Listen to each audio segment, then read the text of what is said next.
الله فلا مضل له ومن يضلله فلا هادي له ونشهد أن لا إله إلا الله وحده لا شريك له ونشهد أن محمدا عبده ورسوله بسم الله الرحمن الرحيم يا أيها الذين آمنوا ادخلوا في السلم كافة ولا تتبعوا خطوات الشيطان إنه لكم عدو مبين وقال رسول الله صلى الله عليه وسلم حاسبوا أنفسكم قبل أن تحاسبوا وزنوها قبل أن توزنوا أو كما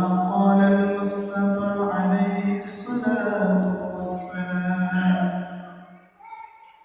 সমস্ত প্রশংসা আল্লাহ তাআলার জন্য যে আল্লাহ আমাদেরকে আসার জন্য তার ঘরের মধ্যে বসার জন্য তৌফিক দান করলেন সেই মহান মালিকের দরবারে আমরা শুকরগুজার হচ্ছি বলতেছি আলহামদুলিল্লাহ। আজকে আমরা আলোচনা শুনব 31st নাইট অর্থাৎ বছরের শেষ দিন এবং আরেকটা নতুন বছরকে আলিঙ্গন করার ইসলামী শরীয়তের রূপরেখা সম্পর্কে আলোচনা শুনব আশাবাদী। ওমা তাওফীক ইল্লা বিল্লাহ সুবহানাকা লা ইলমা লানা ইল্লা মা 'আল্লামতানা ইন্নাকা আনতাল আলিমুল হাকীম। আল্লাহ তাআলার একটা চিরাচরিত নিয়ম, আল্লাহ তাআলার একটা সিস্টেম আছে।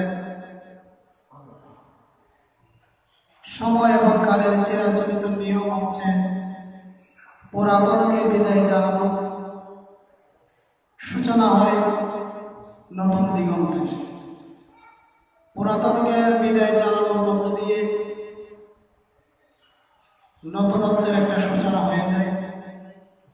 সেই নিয়ম মোতাবেক 2020 সালকে বিদায় জানিয়ে 2021 সাল আগামী জুমারে ইনশাআল্লাহ ক্যালেন্ডারের মধ্যে যোগ হয়ে যাবে। সেই হিসাবে নতুন একটা ইংরেজি নববর্ষ আমরা আলিঙ্গন করতে যাচ্ছি আগামী জুমাবারে, অর্থাৎ 31 রাত বৃহস্পতিবার শেষ হয়ে যাবে। আগামী জুমাবার নতুন একটা বছর শুরু হবে। সেই বছরটা ক্যালেন্ডারের মধ্যে 2021 সাল হিসাবে শুরু হবে। এই যে জানুয়ারি নববর্ষ, ইংরেজি নববর্ষ কখন থেকে শুরু হবে, এর সূচনা কখন থেকে? জানুয়ারির প্রথম দিন থেকে যে বছর ইংরেজি নববর্ষের সূচনা, সাইয়েদনা ঈসা আলাইহিস সালামের জন্মের 153 বছর আগে থেকে ইংরেজি নববর্ষের প্রথম দিন জানুয়ারিকে নির্ধারণ করা হয়। সে সময় জুলিয়াস সিজার প্রাচীন রোমান দিন পত্রিকা 1 জানুয়ারিকে বছরের প্রথম দিন হিসাবে অন্তর্ভুক্ত করে।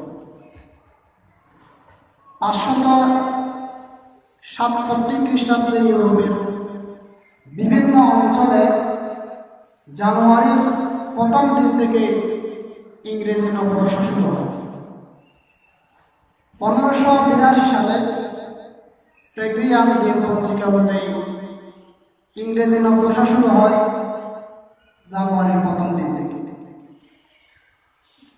যাই হোক, সময় এবং কালের পরিবর্তন হিসাবে জানুয়ারির প্রথম দিন থেকে ইংরেজি নববর্ষের প্রথম দিন শুরু হয়। কিন্তু এই দিনটাকে ঘিরে আমাদের দেশে 2 রকমের নববর্ষ চালু আছে। একটা ইংরেজি বছর হিসাবে জানুয়ারির প্রথম দিনকে কেন্দ্র করে, আরেকটা হচ্ছে বাংলা মাস, বাংলা সন, বাংলা ক্যালেন্ডার অনুযায়ী বৈশাখের প্রথম দিন। কিন্তু আরবি বছরের প্রথম দিন মুহররমের 1 তারিখ গুটি কয়েক মানুষ যারা আরবি বছরকে ভালোবাসে তারা এই বছরের আলিঙ্গন করে এবং বিভিন্ন ধরনের তারা আয়োজন করে। বিশেষ করে 31 নাইট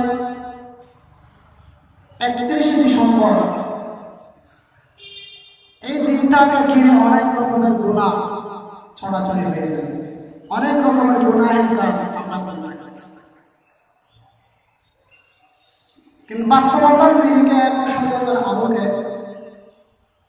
কোনো দিন এবং কোনো রাত কোনো সময় কারো কল্যাণ অকল্যাণ সুখ দুঃখ হাসি কান্না বাস্তবতার আকারে কিছুই নেই। বুধবার যেরকম আল্লাহ তাআলার দিন, সোমবারও আল্লাহ তাআলার দিন, সৃষ্টি আল্লাহ তাআলা করেছেন। জুমাবার যেরকম আল্লাহ তাআলার দিন, শনিবারও আল্লাহ তাআলার দিন, এগুলো সবই আল্লাহ তাআলা সৃষ্টি আর ফিটিং করেছেন। কিন্তু বছরের শেষ দিনটা যে বিদায় একটা হই হুল্লাট না করলে চলে না, এটা কিন্তু আমরা করেছি। যে বাস্তবতার আকারে শরীয়তের থেকে আপনি যদি জ্ঞান আহরণ করেন এর কোনো অস্তিত্বই নেই। পশ্চিমা বিশ্বের কালচারে কৃষ্টি কালচারে আমরা অভ্যস্ত, তাদের কৃষ্টি কালচার করে আমরা পালন করতে নিয়মিত আমরা ব্যস্ত, মানে ওই সংস্কৃতিগুলো আমরা আমদানি করেছি। ফলে কি হয়েছে যে আমরা আরবি বছরের তারিখ যদি আমরা হাত তুলতে বলি কারো কেউ জানতো না, সদা একদম বলতে জানতো না। যেমন আজকে জুমাতুল উলার কত তারিখ হুট করে কেউ বলতে পারবে না। যদি বলা হয় আজকে ডিসেম্বরের কত তারিখ, হ্যাঁ সবাই উত্তর বলবে না আজকে 25 ডিসেম্বর। আজকে 25 ডিসেম্বর খ্রিস্টানদের বড়দিন, মানে এই দিনে ঈসা আলাইহিস সালাম জন্মগ্রহণ করেছিলেন, সেই হিসাবে তাদের তারিখটাও মনে আছে। যারা হাল চাষ করেন ওরা জানেন ক্ষণক্ষণে হিসাব রাখে বাংলা মাসের কত তারিখ, সে সাথে সাথে সম্পর্ক। কিন্তু আরবির সাথে আমাদের কোনো সম্পর্ক নেই। কিন্তু আরবি মাসের নাম জানা, প্রতিটা আরবি মাসের নাম জানা সুন্নাত, মুহাব্বত রাসূল, রাসূলের ভালোবাসা অন্তরের মধ্যে লালন করে বলে তারিখ জানা থাকে। কারণ আরবি মাসের সাথে আমাদের ইবাদত সম্পর্ক। জিলহজ মাসের 10 তারিখ আমরা কি করে থাকি? কোরবানি করে থাকি না? একলা শাওয়াল রমজানের ঈদ, 10ই মুহররম অনেক কিছু আল্লাহ তাআলা ঘটিয়েছে। 14ই শাবান শবে বারাত, 26শে রমাদান শবে কদর। তাহলে আমরা বুঝতে পারি আরবি তারিখের সাথে অনেক ইবাদত সংশ্লিষ্ট এবং সম্পর্ক। বিদায় আমাদের আরবি তারিখ জানা উচিত এবং জানা কর্তব্য। কিন্তু আমরা সেগুলো না করে জুমাবার আসলে আমাদের মনে পড়ে টুপি টাপি পাঞ্জাবি দিয়ে আসতে হয়, একটা মিলন মেলার মতো। কিন্তু গতকাল যে জোহর নামাজ আমাদের উপর ফরজ ছিল, এটা আমরা ভুলে গেছি। জোহর কিন্তু আমরা পড়ি নাই, ফজর কিন্তু আমরা পড়ি নাই। হুট করে সুন্দর করে প্রথম সারিতে স্যান্ডেল লাগাইয়া টুপি টাপি সুন্দর করে আসেন জমায় আমরা জুমায় যে আল্লাহ তাআলা সৃষ্টি করেছেন, নাযিল করেছেন, মুসলমানদের উপর সতর্ক করে দিয়েছেন, সে আল্লাহ তো গতকালকে জোহর নামাজ দিয়েছিলেন, সে আল্লাহ তো আজকে ফজর নামাজ পড়েছিলেন। কিন্তু আছে আমরা বাস্তবতা রাখার কথা বলতে গেলে শাসন করে। আমি বলতে চাইছিলাম 31 নাইট এই দিনটাকে কেন্দ্র করে বহু মানুষ বহু জায়গায় উঠতে বসে থাকে। সূর্যকে বিদায় জানাবে কক্সবাজার সমুদ্র সৈকতে গিয়ে, কুয়াকাটার সমুদ্র সৈকতে গিয়ে 5 স্টার হোটেলে তারা রাত যাপন করবে।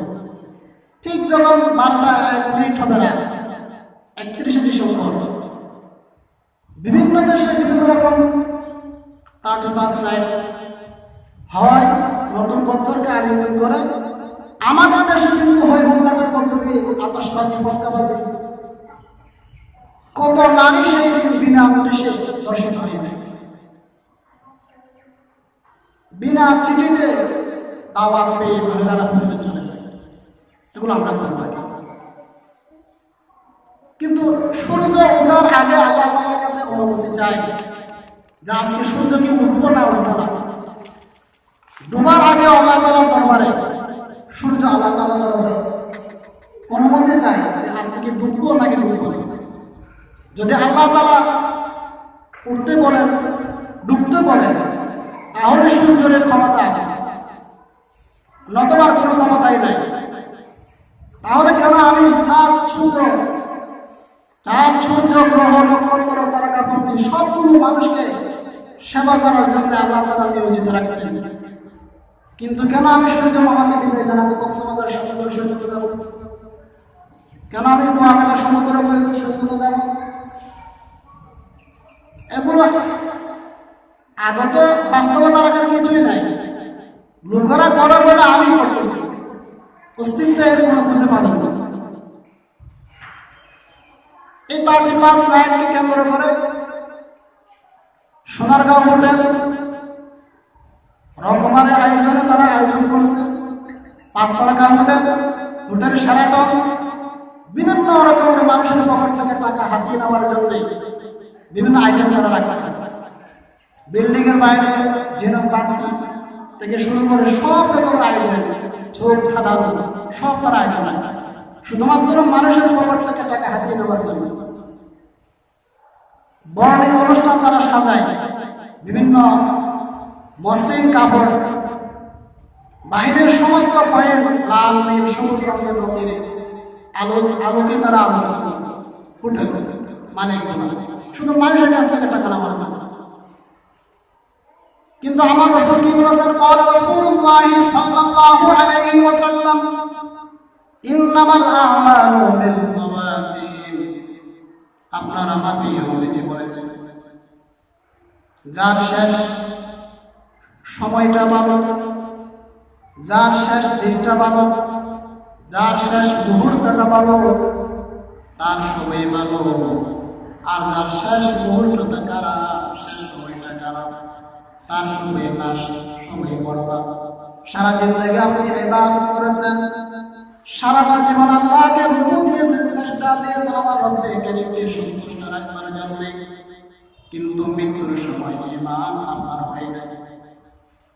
মৃত্যুর সময় আপনার কালিমা শরীফ নসিব হয় নাই, পড়ার মতো সৌভাগ্য আপনি পান নাই, হয় নাই। তাহলে আপনার সেই মত কপাল, পোড়া কপাল, খারাপ কপাল পৃথিবীর মধ্যে আর কেউ নেই। যদি কোনো মানুষ সারাটা জীবন কুফরি করে 80 বছর আল্লাহকে সাজদা দেয় নাই, হুট করে একদিন বুঝে আসলো আসলে আল্লাহ তাআলা আমাকে সৃষ্টি করেছেন, এই জীবনটা আসল জীবন নয়, নকল জীবন। আরেকটা আসল জীবন আছে, পরকালের জীবন। আসল ওই জীবনের শাস্তিটাও বেশি, আসল পরকালের জীবনের আনন্দটাও বেশি। বুঝে আসা মাত্রই ঈমানের ছায়াতলে দীক্ষিত হয়েছে, ঈমানের পতাকা নিজের কলমের মধ্যে স্থান হয়েছে। কিচ্ছু করেন নাই, শুধু মৃত্যুর সময় কালিমা শরীফ পড়েছেন, মুহাম্মদ নবীকে শেষ নবী হিসেবে মেনে নিয়েছেন।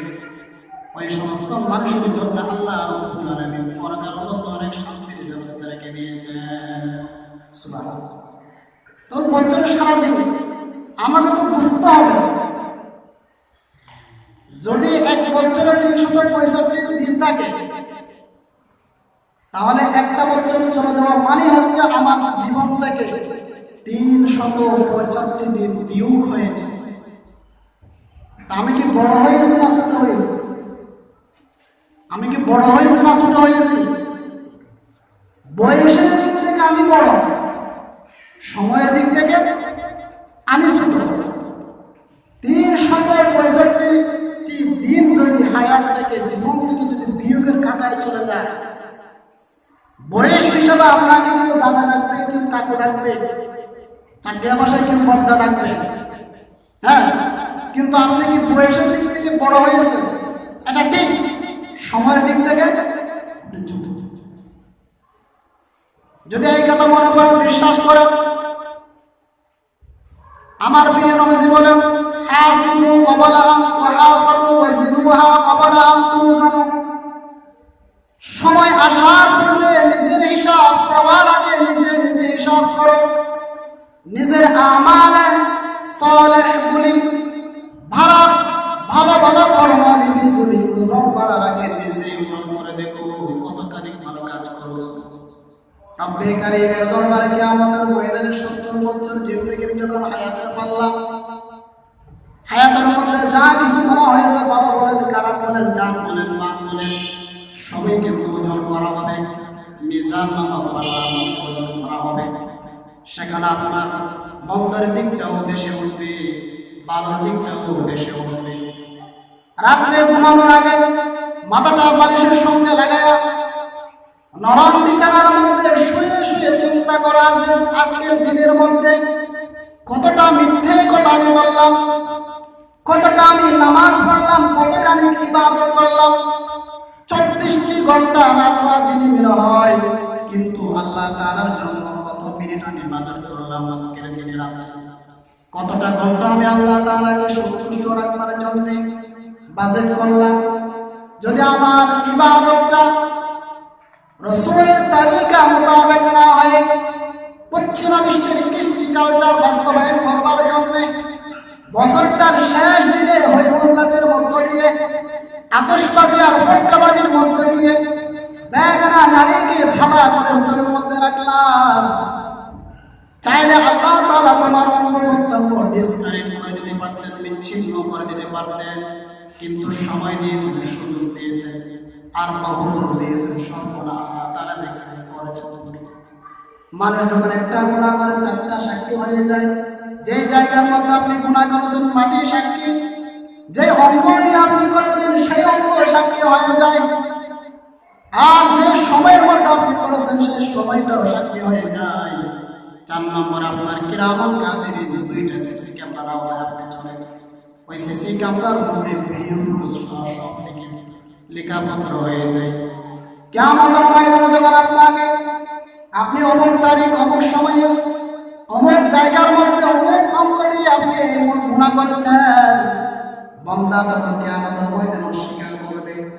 রব্বে কারীম তখন আপনার সিসি ক্যামেরার মধ্যে ভিডিও ফুটেজ জমা কিরামান কাতিবিন যে লিখেছেন ওই লেখাপত্র তখন দেখাবেন, অমুক জায়গায় তারিখ তারা আপনি এই গুনাহটা করেছেন। বান্দা তখন সর্বে লজ্জিত হয়ে মাথাটা নিচু করে ফেলবে। এই জন্য ভাইয়েরা আমার, কোনো গুনাহ করবার আগে চিন্তা করুন, একটা গুনাহ করলাম 4টা সাক্ষী, কিরামান কাতিবিন সাক্ষী, সময় সাক্ষী, অঙ্গ সাক্ষী, জায়গা সাক্ষী, 4টা সাক্ষী আল্লাহ তাআলা রেখে দিয়েছেন। হুটুরে ডুববার আগে চিন্তা করো, কোন মেয়েকে আমি কথা বলতেছি, কোন মেয়েকে আমি ধরতেছি, সব চিন্তা করে দেখো। শুধু যে আল্লাহ নবী মানবতাকে এনে দিয়েছেন, এই সংস্কৃতি এনে দিয়েছেন, আল্লাহ নবীর সংস্কৃতিকে বাস্তবায়ন করবার জন্য কোনো সময় চেষ্টাও করে নেই, চিন্তাও করে নেই, সাধারণ আমি করলাম না। যে আল্লাহ নবী 23টা বছর পর্যন্ত মার খেয়েছেন মক্কি জীবনের মধ্যে, যে আল্লাহ নবী ধর্মকে প্রতিষ্ঠা করার জন্য নামাজের ভিতরে যখন সাজদার মধ্যে যাইতেন, আবু জাহেল এসে বিশ্বনবীর কাঁধের মধ্যে ওঠেন, নাড়ি মুড়ি তুলে দিয়েছেন। সাজদা থেকে যাতে উঠতে না পারে, পাশ থেকে তিনি যেন মারা যায়। ফাতেমা দৌড়ায় আসে, আল্লাহ নবীর কণ্ঠদেশ থেকে উঠেন নাড়ি মুড়ি সরাইয়া দিয়েছেন, আর সাজদা থেকে তিনি উঠেন নিঃশ্বাস ফেলেছেন, বাঁচানো। আল্লাহ নবী এত সংগ্রাম করেছেন। আজকে যে মূর্তি কথা বলি সেই মূর্তির মধ্যে আল্লাহ নবীর কোনো দাঁড়িয়ে নাই। যে মাথা দিয়ে আমি চিন্তা করি সেই মাথার উপরে কোনো আল্লাহ নবীর কোনো চিহ্ন নাই, টুপি নাই। যে মূর্তি আমি কথা বলি পকেটের মধ্যে যদি কলম থাকতে পারে, কেন মিসওয়াক থাকতে পারবে না? যদি আপনি মিসওয়াক রাখেন আল্লাহ নবী খুশি হয়। যদি আপনি নারীটা সুন্নাত মোতাবেক রেখে দেন আল্লাহ নবী খুশি হয়। বেনটার উপরে যদি আপনার নবীর ফ্রমটা যদি টুপিটা যদি আপনি লাগান, আমার নবী খুশি হয়ে যায়। লাভ কিন্তু আমার, টুপি আমার রাসূলের, দাড়ি আমার রাসূলের, মিসওয়াক কিন্তু আমার রাসূলের, লাভ কিন্তু আমার। আল্লাহ নবী সমস্ত মানুষকে করতে চেয়েছেন ইসলামমুখী, ধর্মমুখী, কোরআনমুখী, জান্নাতমুখী। আমরা সবাই আমল করে জান্নাতের মধ্যে 70টা হুর পাবে, 3 মসজিদের মানুষগুলা সহ। একটা হুর মসজিদের ইমামকে দেওয়া লাগবে না, বিশ্ব নবীকে দেওয়া লাগবে না, শুধু চেয়েছেন মানবতার কল্যাণে। সারাটা জীবন মার খেয়েছেন, কথা বলেছেন সত্য, তায়েফের ময়দানে বিশ্ব নবী মার খেতে খেতে দাম হওয়ার পর্যন্ত উহুদের ময়দানে দিয়ে দিয়েছেন। তায়েফের ময়দানে রক্তাক্ত করে তিনি শহীদ করে ফেলেছেন। তারপর উম্মতের শব্দটা তিনি কোনো সময় বলে যান নাই। সুবহানাল্লাহ।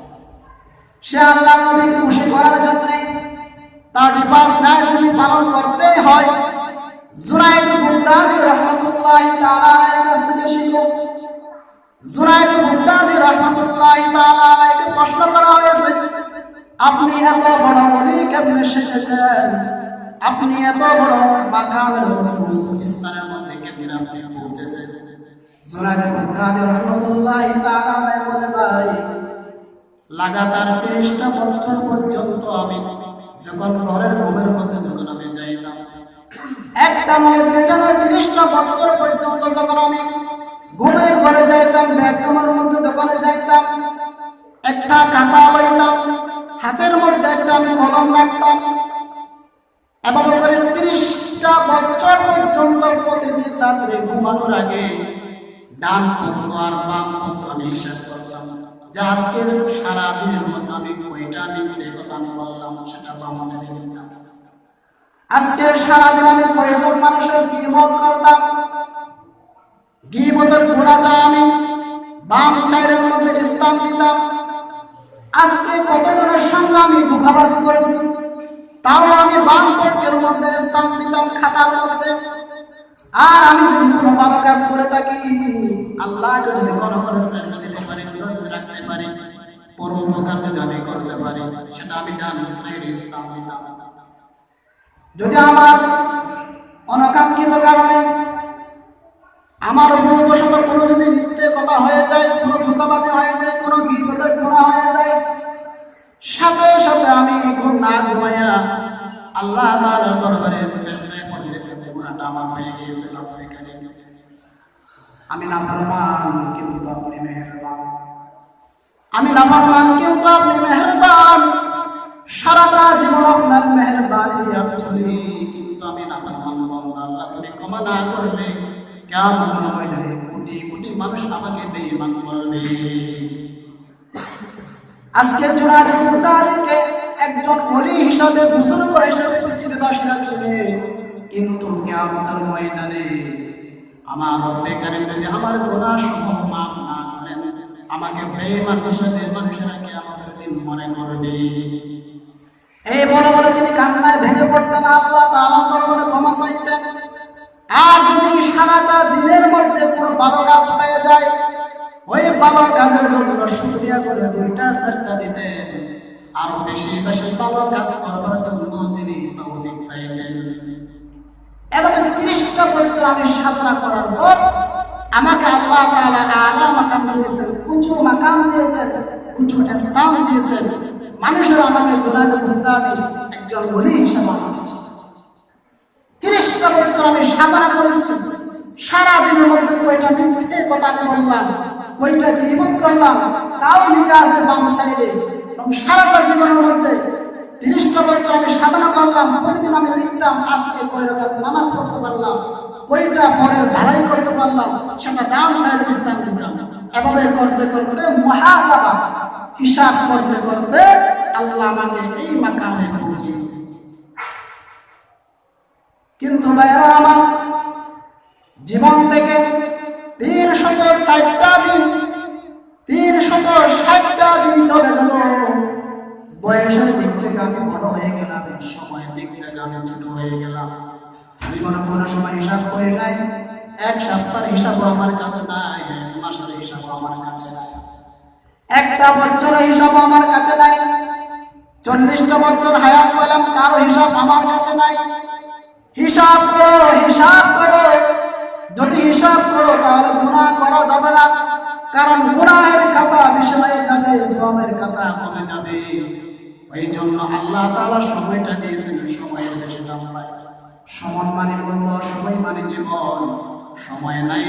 জন্য। সময়ের মূল্য এই জায়গার মধ্যে বসে আপনারা বুঝতে পারবেন না। মেডিকেল সায়েন্সে যান, কত হাজার হাজার মানুষ, আমার চেয়ে অনেক ভালো মানুষ, সুন্দর মানুষ, বংশীয় মর্যাদায় অনেক উঁচু, টাকা পয়সা অনেক বেশি, শুধু একটা দিন বাঁচবার জন্য, 2টা দিন বাঁচবার জন্য, 1টা মাস বাঁচবার জন্য লাইফ সাপোর্টে রাখা হয়। বিল কত আসে হিসাব করে দেখেন। একটা দিন লাইফ সাপোর্টে রাখলে কতখানি বিল আসে তাদের কাছ থেকে একটু জিজ্ঞাসা করি এই সময়ের কথাটা। কিন্তু এই সময়টা হেরে ধরে হয়ে উঠলেন আর বিভিন্ন অনুষ্ঠানের মধ্য দিয়ে গুনাহের কাছে আমরা সময়কে পার করতেছি। বলতে চাইছিলাম 35 নাইট এই জিনিসটা শুরু হয়েছিল সাইয়েদনা ঈসা আলাইহিস সালামের 153 বছর আগে। ইউরোপের বিভিন্ন অঞ্চল জুড়ে 1 জানুয়ারি থেকে তারা ইংরেজি নববর্ষ পালন করে আসতেছে। সেই হাওয়া লাগতে লাগতে 19 শতকের দিকে আমাদের দিকে ধাক্কাটা আসে। বর্তমানে আমরা সেটাকে একটা ইস্যু করলাম। ইস্যু করে আমরা বিভিন্ন হোটেল সাজালাম, রপ্তানি খাবারের আয়োজন করলাম। ঢাকা থেকে যে সমস্ত টুরিস্টরা কক্সবাজার সমুদ্র সৈকতে যায়, ডাকাতের মতো তারা টাকা হাতিয়ে দেয়।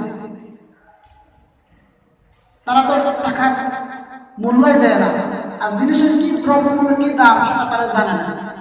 বিভিন্ন বর ভঙ্গিমা করে, হোটেলকে বিভিন্ন রকমের কাপড় দিয়ে সাজাইয়া, মসৃণ কাপড় দিয়ে সাজাইয়া, ভিতরে বাইরে লাইটিং করে আর হরেক রকমের খাবার আয়োজন করে তাদের কাছ থেকে টাকা নিয়ে নেয়।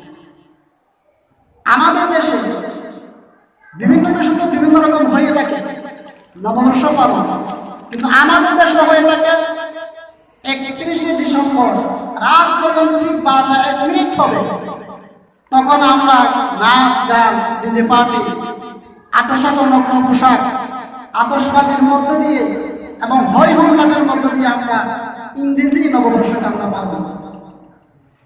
থাইল্যান্ডের বর্ষবরণ ইংরেজি নববর্ষ বরণের ধরন হচ্ছে এরকম: একজন অন্যজনের গায়ের মধ্যে পানি ছিটাবে। রাত 12টা 1 মিনিটে থাইল্যান্ডের ইংরেজি নববর্ষের ধরন হচ্ছে এরকমই: একজন আরেকজনের গায়ের মধ্যে পানি ছিটাবে, এটাই তাদের নববর্ষ। স্পেনের নববর্ষ বরণ এরকমই: রাত যখন 12টা 1 মিনিট হবে, তারা আঙ্গুর খেয়ে, আঙ্গুর এটা মানে ভালো ফল তারা মনে করে, আঙ্গুর খেয়ে বছরের সূচনা করে। তাদের ধারণা যে আজকে যদি আমি আঙ্গুর খাই, ভালো ফলটা খাই, সারা বছর আল্লাহ ভালো ফল খাওয়াবে, তাদের ধারণা। এভাবে কোরিয়ানদের বর্ষবরণ, তারা নববর্ষের শুরুতে ঘুমায় না, রাত 12টা 1 মিনিট পর্যন্ত ঘুমালেও কিন্তু এর শুরুতে তারা আর ঘুমাবে, কারণ তারা মনে করে ঘুমালে চোখের ঘুম সাদা হয়ে যায়, ওই জন্য তারা ঘুমায় না। মেক্সিকোর মধ্যে রাত 12টা বাজার সাথে সাথে ঘন্টার মধ্যে 12টা ধাক্কা লাগাবে হাতুড়ি দিয়ে বাড়ি দিয়ে, এবং প্রতিটি বাড়ির সঙ্গে একটি আঙ্গুর খাবে। তাদের ধারণা যে আজকে ভালো ফলটা খাইলে সারা বছরে আল্লাহ তাআলা আমাকে ভালো ফল খাওয়াবে।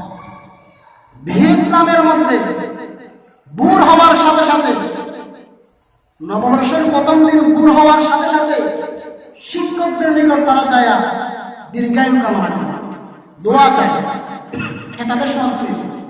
আর্জেন্টিনায় পরিবারের সব সদস্য একসাথে রাত 12টা 1 মিনিটে 31শে ডিসেম্বর খাবার খায়, মানে তারা চায় ঐক্যতা। ব্রাজিলের মধ্যে সাদা পোশাক পরিধান করার মাধ্যমে তারা নববর্ষ পালন করে থাকে। বাংলাদেশটা কিন্তু ভিন্ন রকম।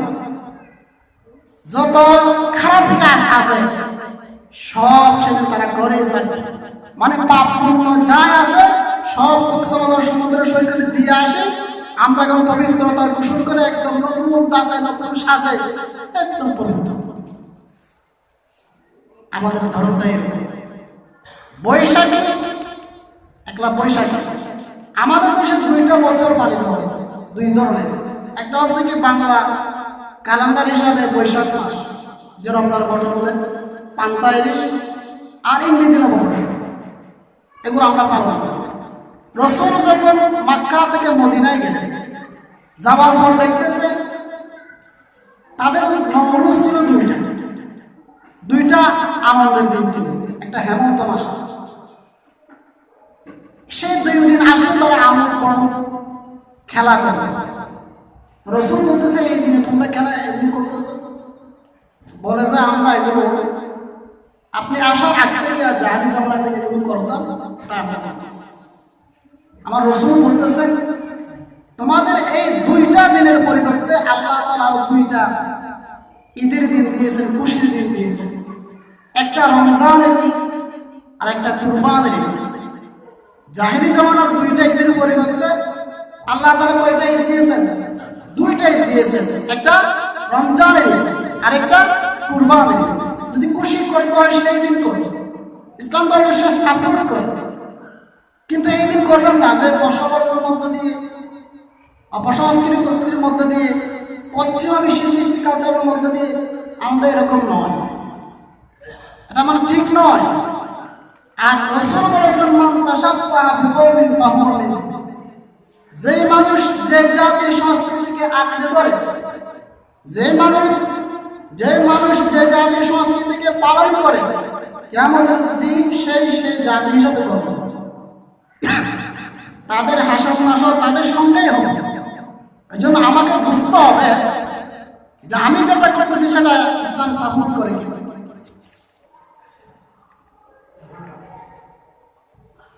2014-তে প্রধান প্রদর্শনী আয়োজন করে 35 নাইট বিশ্বের সবচেয়ে উঁচু টাওয়ার বুর্জ আল খলিফা এবং আবিজাত একটা হোটেল আটলান্টায়, যার পরিকল্পনা করেছিল একজন মার্কিন কোম্পানি, যেখানে 100টা কম্পিউটার ছিল, 200 প্রকৌশলী ছিল, 6 মিলিয়ন টাকা তারা ব্যয় করেছিল। টাকা তারা আয়োজন করেছিল বাংলাদেশি টাকায় 12,469 কোটি 95 লক্ষ টাকা, যদি বাংলাদেশি টাকা করা হয়। এটা 2014-এর মধ্যে করেছিল বুরুজ আল খলিফা দুবাই।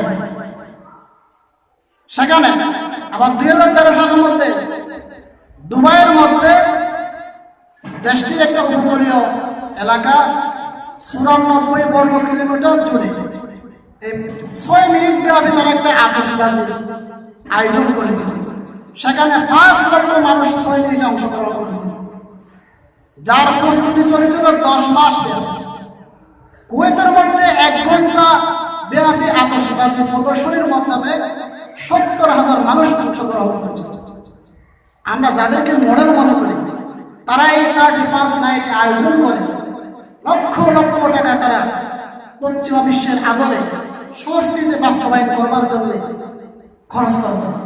কিন্তু যেখানে সোমালিয়া, আফগান, ইরাক, ফিলিস্তিন, মায়ানমার সহ মানুষের খাবারের এবং নিপীড়নের কারণে আকাশ এবং বাতাস ভারী, সে মুসলিম রাষ্ট্রগুলো সেগুলো দেখে না, তাদের কাছে খাবার পাঠায় না।